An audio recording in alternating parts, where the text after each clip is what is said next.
The Mississippi River Museum had a wonderful exhibit going on called the POPnology Exhibit. As the name infers, yes, it's about pop culture. It is also more than a little bit jarring to see a lot of stuff representative of my childhood.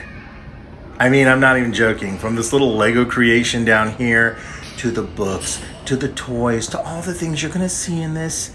I have a lot of things like this in my studio. I mean, a lot. I have been accused of my studio in a lot of ways looking like a museum. Anyway, getting to the exhibit, it was a lot of fun to take a look at this stuff. They did have a sort of light historical look at what a lot of these things were about, from publications to audio to this fantastic robot display. Every single one of these things was something I had coveted as a youth.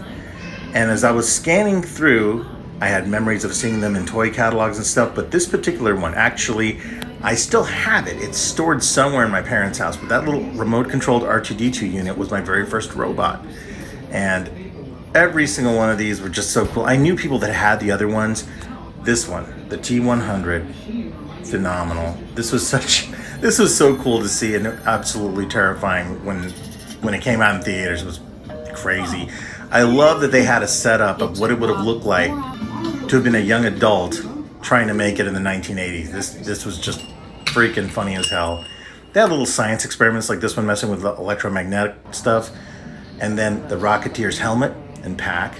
And then the really cool part was, on an art side, they had the concept sketches and some history about how they developed it when they were redrawing the stuff for the Disney movie. And I really believe this should have been a series. It so much should have been a series. There's the robot from Metropolis.